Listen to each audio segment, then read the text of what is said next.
All right, we'll start off with you. I'm going to throw you a big hardball question here. Can you describe a little bit about your district, about the agriculture, and your approach to engaging with agriculture and industry in general? Sure, and it's great. It's great to be here. And let me first apologize. Senator Limón will be here momentarily. If you're following in the news, you know she's had a big 24 hours since being nominated yesterday as the next president of the California State Senate, or President Pro Tem. But I just was with her a few minutes ago. She will be here. So I'm Christopher Cabaldon. I am the freshman senator representing the 3rd Senate District, which includes all of Solano County, Yolo County, Napa County, plus parts of Sonoma County, Contra Costa County, and Sacramento County. And before serving in the Senate, I was the mayor of West Sacramento for 20 years. But I know some of you and a lot about the sector from also serving for a long time on the Central Valley Regional Water Quality Control Board, on the excuse me, on the Delta Protection Commission, a lot of other work. So I'm excited to be with you. Look forward to the questions. Yeah, you seem to have a very unique background coming into the legislature with all this different experience here, a lot of work in education as well. And I think you're bearing the lead here. You have a highway named after you. Yeah, it's the if you've been to see the A's, who are now playing in my city in West Sacramento, or the River Cats, who have been playing there for 25 years. The stadium happens to be on a street that was recently renamed Cabaldon Parkway, which is Capitol Mall, essentially on the other side of the river. So I wrote the policy that said you have to be dead to name something after a person. So I was as surprised as anyone, but it's cool. So if we can step back a little bit, can you give us 2 or 3 of your priority bills here, just to kind of set the ground going? This is your first term here too, so setting out your first priorities. Can you give us a little explainer on what you have going forward this year? Yeah, sure. Well, my district has a lot of interesting and unique challenges right now. So one is that Sonoma State University, which is one of the flagship higher education institutions of my district, is struggling to continue to be a viable going concern because of declining enrollment. The California Maritime Academy in Vallejo, also in my district, excuse me, at the beginning of the year has been transferred to Cal Poly for the same reason. And so one of my initial priorities was to try to deal with the really precipitous decline in enrollment in many Northern California higher education institutions. So I introduced legislation that essentially automatically admits every qualified graduating high school senior in California to the California State University without having to apply. So it's a pretty breakthrough proposal, but it's flown through the legislature. It's got everybody's support. So really trying to deal with what is a dual problem on both sides. A lot of students don't know that they could go to a high-quality institution like Chico or Sonoma, and then those institutions are also struggling. So that's one example. And at the other edge of the district in Solano County, we have this pending proposal by 15 billionaires to build a whole new city on what was described in one presentation by them as on the vast wasteland of Solano County, which we consider the agricultural portion of the county. The part of their proposal was to exploit a tax increment financing measure that was written actually for my city in West Sacramento to promote housing and economic development in the urban area, but it's being used to basically have the developer capture all of the foregone tax revenue that is happening because of the Williamson Act. So it's a complicated tax conversation, but really linking the urban and the rural tax consequences. And if this were to happen, what they're proposing to do, it would essentially say the Williamson Act is now a flag to private equity and others around the country. Buy here first, and if you see a Williamson Act designation, rather than what we want, which is the opposite. So those are 2 examples. You didn't hear me mention any like hardcore ag issues. I'm the chair of the wine committee and the wine industry committee in the Senate, and they're key issues in the district. But I guess I know from the water quality world like how complicated these things are. And so I thought for year one, let me do my principal job, which I think of unusually. I think I think my first job is to make sure we don't pass bad laws. And then second, my second job is to come up with great ideas. So I really tried this first year to understand what are people trying to do that's going to affect agriculture in my district and statewide, and how do we make sure that at least first, let's do no harm. I see we're joined by the incoming president of the California State Senate. Yeah, come on up. Welcome, welcome. No, you sit there.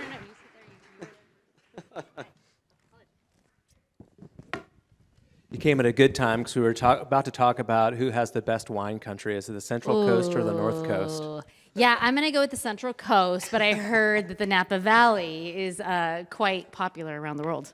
So they say, yeah. So they say. So are the Sonoma Valley, Berryessa region, Contra Costa wine area, Clarksburg, and Sassoon Valley, just to put a finer point on it. Senator Cabaldon, can you remind me what district you represent?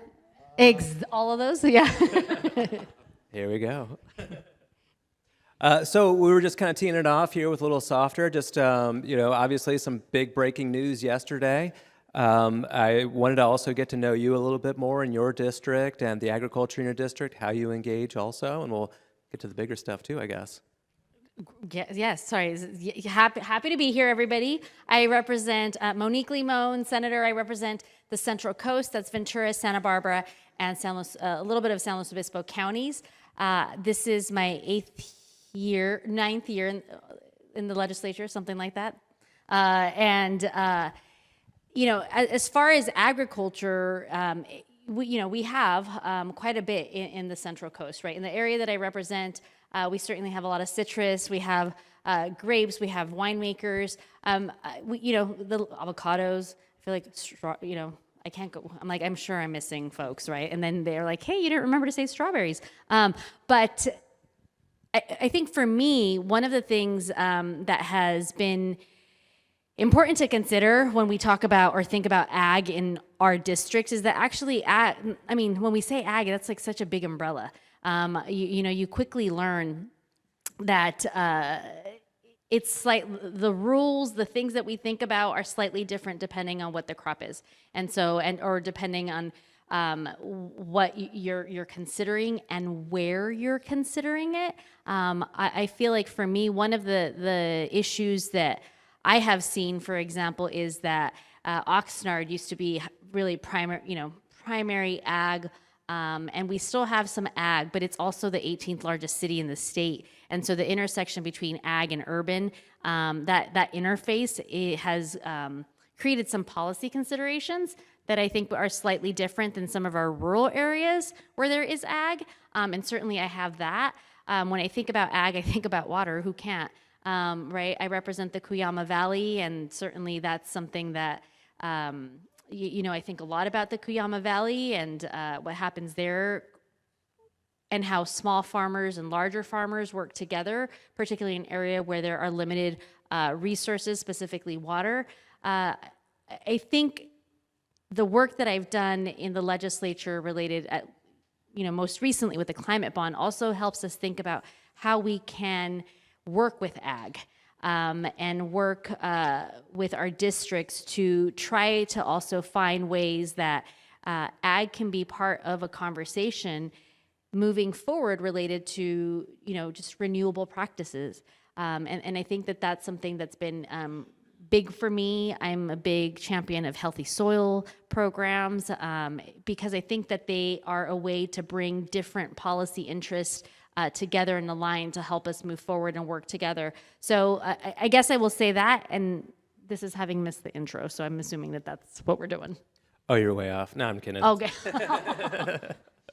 No, great. So let's get to the nitty gritty here. Just yesterday, you were elected by the Democratic caucus to be the next Senate President pro tempore, next leader of the Senate. That means that we have two folks from the Central Coast representing the legislature here. So I know it's very early. It's hard to get any kind of details on anything, but what drove you to try to run for this leadership post? And if you can, is there anything that you can say that helped you stand out, and any priorities you might have going forward? Well, I will say that I am the designee.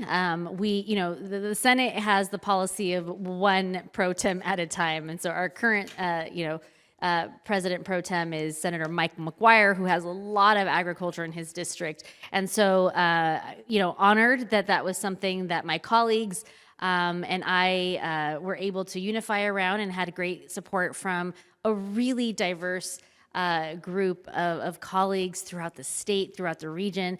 And so that's something that's exciting. And also, it's, I look at it with, there's a lot of work to be done. If you look at what's happening in our state this moment, I think that there is a lot of work to be done. And what drove me to do it is, I think my experience in the legislature, both in the Assembly and the Senate, my experience has been one of working on many issues that are my own, issues that are others, and issues that are really those of the House. And finding ways to work with people and bring people together is something that I've done in many capacities. But I think that led me to have an interest in exploring more what it would look like to be able to lead a House. And it wasn't, we may put ourselves out there as candidates to be considered, but I really think that that's the decision of the caucus. And I felt very blessed and honored that our caucus supported me to be the next, President pro tempore of the state Senate. Okay, great, thanks. And Senator Cabaldon, I'm going to jump it back to you here. You're coming in, you're kind of experiencing the Senate for not the first time, really, but this is a nice era for you to really understand the landscape here. Are there any learning lessons that you've discovered in your first few months here? Well, you say it's not brand new, and maybe excuse me, maybe because I worked in the Assembly like as a kid right out of college, and in the executive branch and on all these environmental and education boards, and then in local government, and so now I'm here, and I would say less about learning something new, but I certainly, and I ran for the legislature in the 2000s, but I'm really appreciative of sort of how everything has come together in this one moment where we have this poly crisis, but having had background in a lot of different issues, but also in small business, in nonprofits, in local government, in state government, legislative and executive, they're hard, and the beauty of the legislature is that people come from every walk of life. We a car dealer in the Senate, and an insurance broker in the Senate, and a teacher in the Senate. But the simultaneous challenge is you arrive, and it's just like my first day when I started at the Central Valley Regional Water Quality Control Board. Like, what is all this chemistry, and what are all these regulations? All these court decisions. Why do we have a system where I'm sitting here doing this? Shouldn't there be a chemist and a lawyer, and not some random lay person?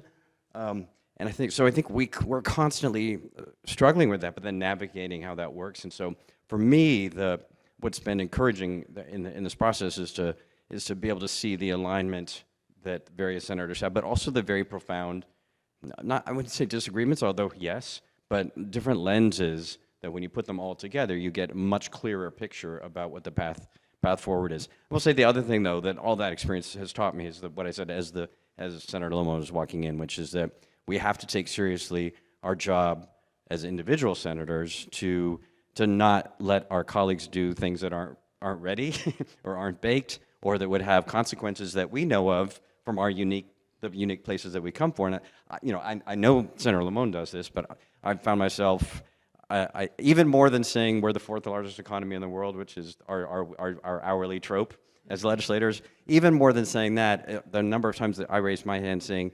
that's great, but what you just said, Senator from LA or from Oakland or San Francisco, that's great, but that would never work in Woodland, or that's not how it works in Dixon. So, and if we try to do that, we'll just make it worse. So I think I just think it's very important that we take as seriously the way that we review all the other bills as we often take seriously advancing our own 15 bills, and so I've made that a priority just in these first few months. Wait, so you have kind of jumping out onto a hot button topic already this year with just the Delta Tunnel, the Delta Conveyance Project, as part of the Delta Caucus opposing that, and this fast track legislation to streamline the permitting and expedite the judicial reviews there. Can you explain a little bit about your skepticism for that and why? Sure. So this is an issue I have been involved in for a long time. It was one of the first things I ever voted on in my life when it was the Peripheral Canal.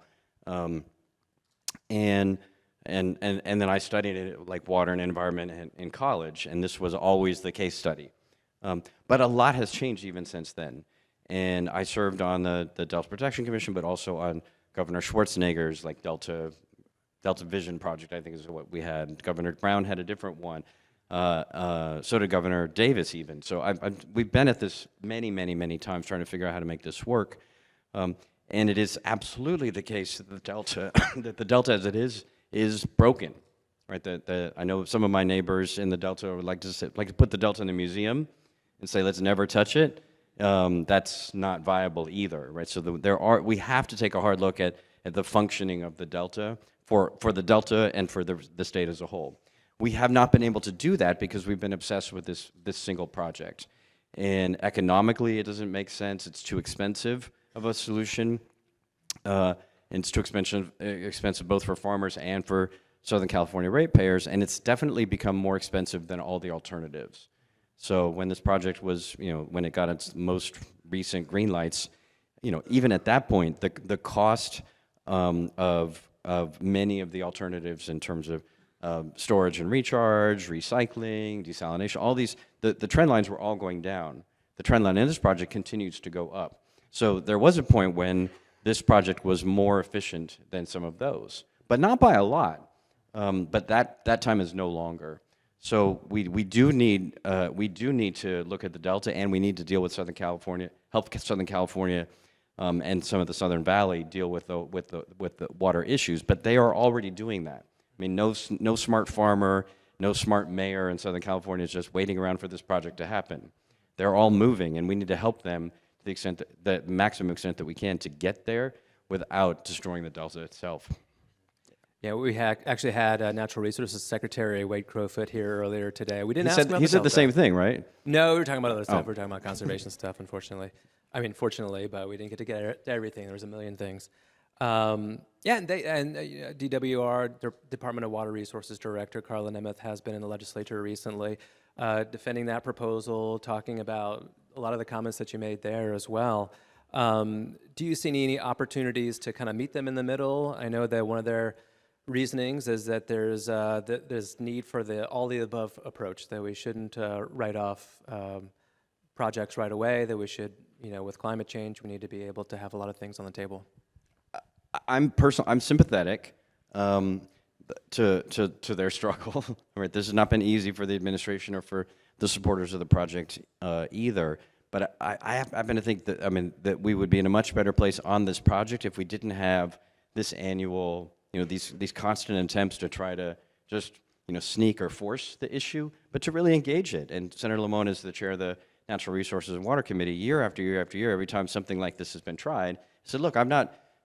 She may have said, what she believed about the project itself, but she's been very consistent, like, this is not going to get forced down the legislature's throat, and the administration has to be held to account on it. So as I say, I think that there is lots of room for those conversations to be happening, for the work to be done. And I would also emphasize, I share the governor's premise, which is that our system of regulation and judicialization of everything, it's also broken.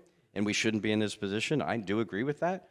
I certainly agree with that on the housing side. But the answer to that is not just pick the one most expensive, least tire kicked project in the state, and let's let that one go through. There's a lot of other. We should be fixing those problems and not just waiving them for this massive, expensive project. And I will chime in, and I think that there's a few things, and I actually, agree with a lot of what Senator Cabaldon is saying. This is, as someone who's been in the legislature for more than 8 years, this keeps coming to us over and over and over, and I think it's one thing for ideas to come at us last minute in a form that doesn't go through the traditional legislative process, and it's another thing to say, hey, this is a big issue. We're going to take some time to really assess if there is ability to move forward.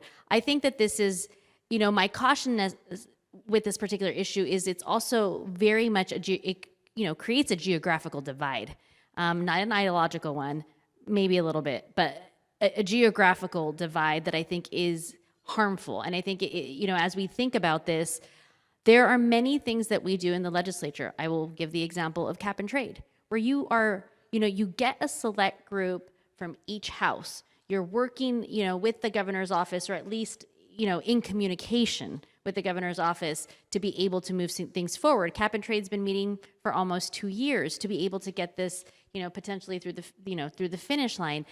If this is an issue that merits that type of intent, then I hope that we will do something like that. When the legislature sees something like this show up in a budget without any legislative review, without legislative, feedback or deliberation, it creates moments that are very difficult. I wish that we could create policy in a bubble, and it's just the pure policy itself and the value that it brings to the communities that we represent. However, politics are always involved.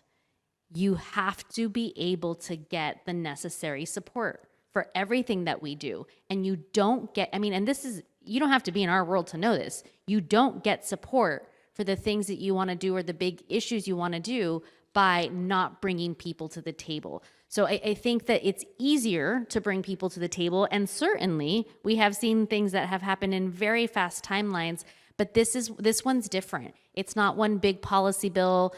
This is, very much at the moment a regional divide between a lot of counties.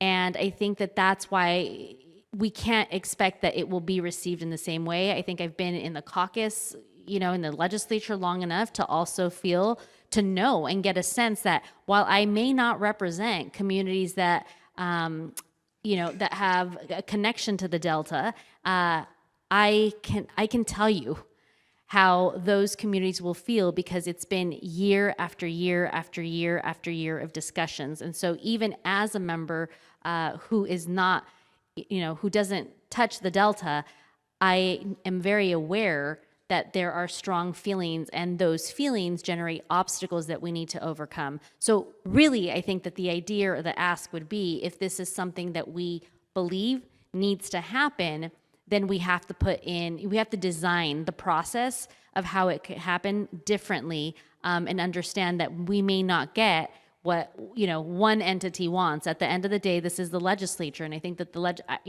from my perspective, I think both houses have spoken on this particular issue, and there is pretty great level of concern.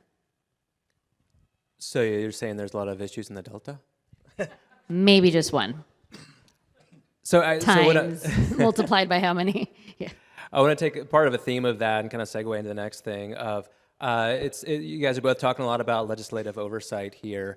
Is that more of a focus now recently? And I'm kind of putting that under the frame of this whole talk about affordability crisis, trying to rein in costs, regulations. You mentioned cap and trade. Senator Limón, you want to keep going with that? Sure. Yes. Affordability. That is part of the conversation. I think this, every time we think about reducing cost, what I want folks to know is that there are times where that also means reducing investments. And most people don't want to reduce the investments, but they have to be able to generate, the funds for the investments we like. So I think it's been a delicate balance. Certainly, it's come up. The Senate has an affordability package related to housing, to energy, and to jobs. And I think you're seeing both houses at this moment walk away with affordability measures to try to reduce costs for folks. One of the questions that, and I think it's that we grapple with is, we often do good work that is not felt by the people that we represent. So how do you deliver something that feels like a good thing, that feels affordable? Most people that I talk to have never heard of the, energy climate credit. Yet there's, billions of dollars there that we put into that. But most people have never heard of that. They don't know that their energy bill is being reduced. And so those are the things that I think we're asking ourselves as well. Like, what are the investments we've made? What are the things we can do so that everyday folks that we represent, understand that these are the things that we've done to reduce the cost and the affordability issues that they see. Sorry, and I stopped right when I shouldn't have stopped. Keep going. Yeah. Keep going. Yeah. Yeah. So, and I think, so I will say, on cap and trade, both houses are working. We have working groups in this particular area. And I think, more to come in the weeks ahead. We're keeping it tight. Yeah. So, and stick it, I don't know if you need another moment there, you want to respond? Rebuttal? Well, you also asked about oversight. Yeah. And, well, first let me apologize. I'm from here, so I have a lot of allergies. That's what the Sacramento is. So I'm not sick, but I get this cough for 2 months a year, every year. So oversight is really important, and we've not always done a great job of it, because the state government is itself so large, and there's so many activities that we're engaged in at any one moment. But it isn't just about the agencies. It's also about the sort of the effectiveness of what we've done. I think that can be the hard part of oversight. So, for example, I chair the budget subcommittee that oversees a gazillion different miscellaneous categories, from housing to the National Guard to CDFA. And so, how do you really attend to oversight of that many different functions, especially if you're carrying your own bills and there's the budget crisis to be had and everything else? And how do you do that in a way that doesn't turn into just gotcha? Like, okay, Secretary Ross, come in so I can grill you and send out a press release how I held you accountable and exposed some failure that you did. Sometimes you have to do that, not with Secretary Ross, but sometimes that has to be done. But that's not itself oversight, because unless you're using that process to build an understanding about what's working, what's not, and why. So, and the why can be administrative and managerial incompetence, for sure. It can also be we didn't appropriate enough money for it, or that we designed it wrong in the first place. Right, all of those things are possible, but that takes real time. So I know we are working in our subcommittee to try to do a better job of that ourselves. But I think it's very important, especially now, where it's as you would expect with any governor in their final couple of years, the governor becomes less and less interested in us, and us less and less interested in him, maybe.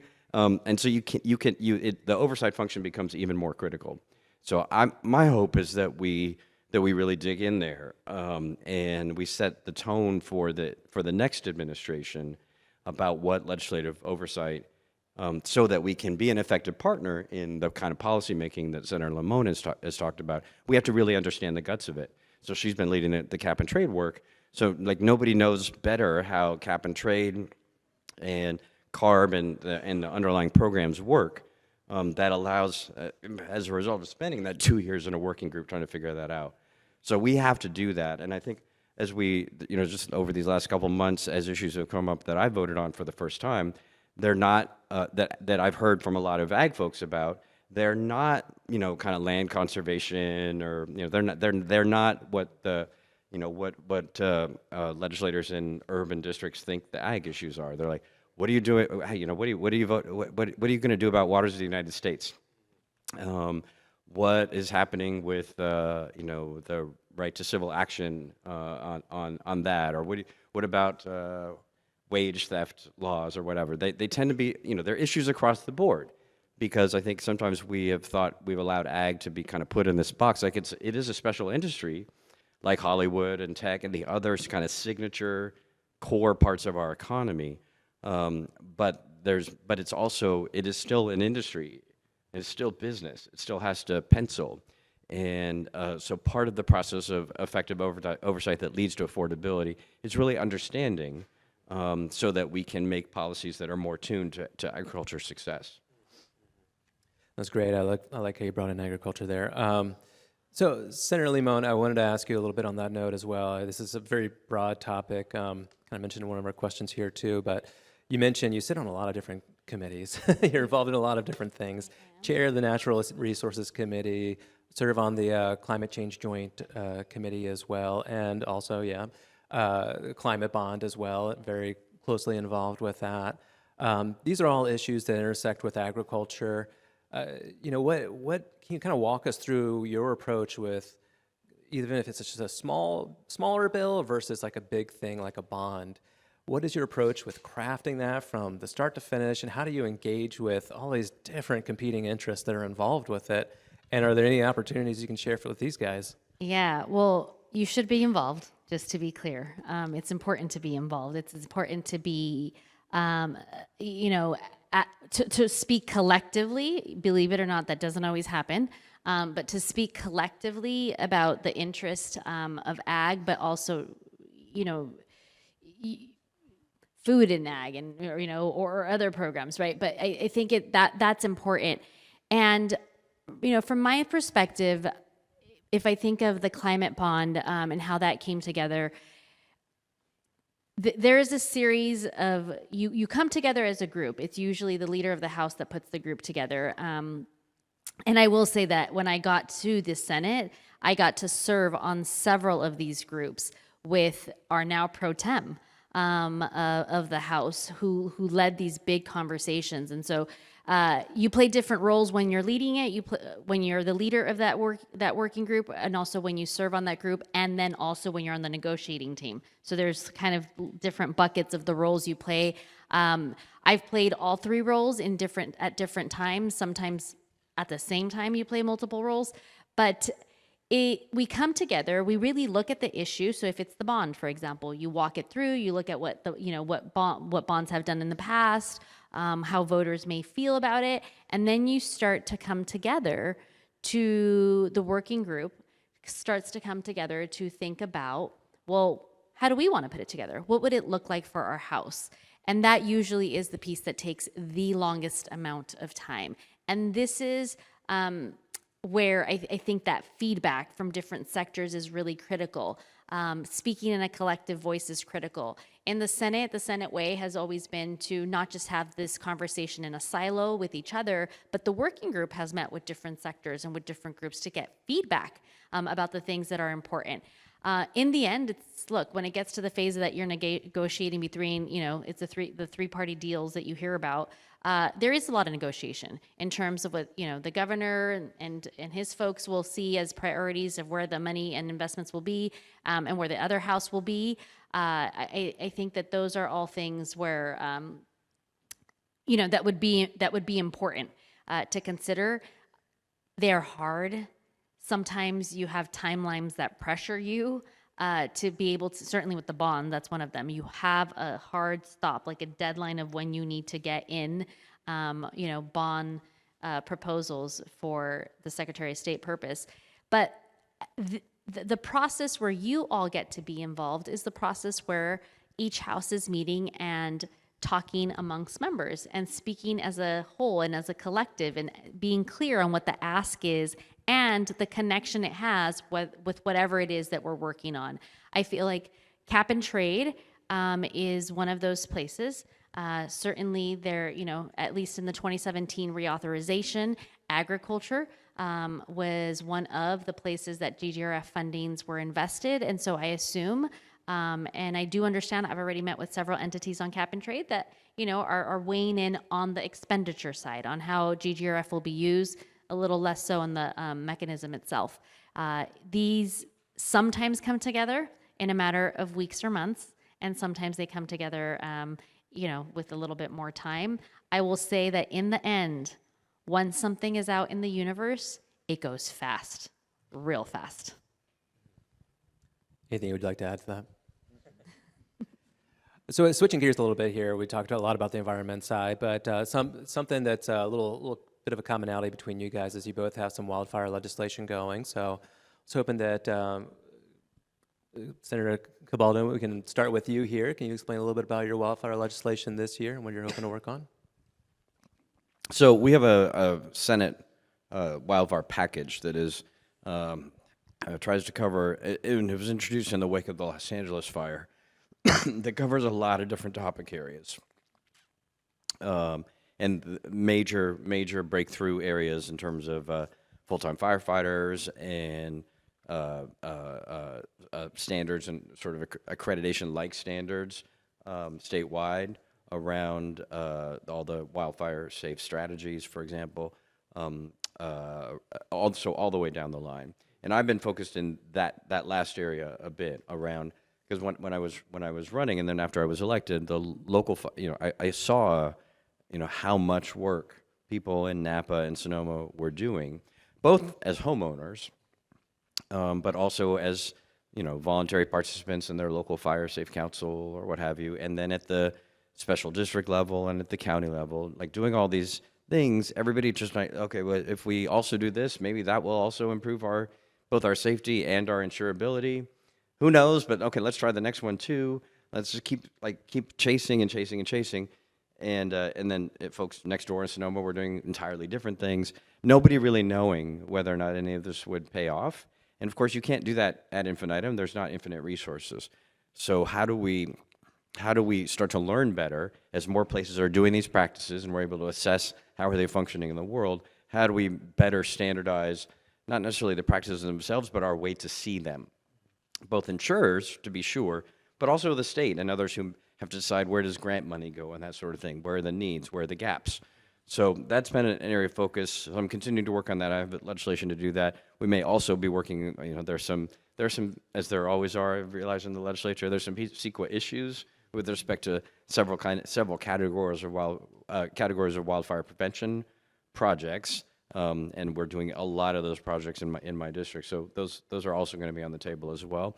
So we're doing that within the framework. But I want to acknowledge that the Senate's, one of the Senate's top leaders on this issue is the one sitting next to me. So a lot of the frameworks that we're now trying to work within have been created by Senator Limón. So she'll be able to give you a much better answer than me.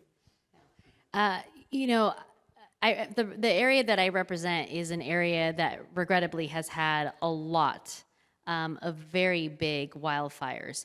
And in particular, the one that comes to mind is, the 2017 Thomas Fire. It broke out in the month of December 4th of 2017. And it was a wildfire that was our area's largest wildfire to date, but also for 6 months, and only 6 months, it was the state's largest wildfire in terms of acreage. We have now surpassed that. And I think one of the things that, regrettably, you learn a lot, but the other piece is that there's no playbook for wildfires. Every wildfire, particularly, our biggest ones have been very big. And so let me clear that. There's no legislative playbook, right? There's no policy playbook per se for wildfires. They are all slightly different. And I say that because in 2017, the fire broke out in eastern Ventura County in Santa Paula, Ojai area. Well, it happened to be that that fire broke out. It then spread to Santa Barbara County. And it didn't become worse in terms of impact to people because of ag. It was one of the fires that had deep impact to agriculture. In the area of Santa Paula, for example, where the fire broke out, if there weren't avocado orchards there, they were, the orchards were basically what saved that from coming down to the town. And so I feel like that's something to think of.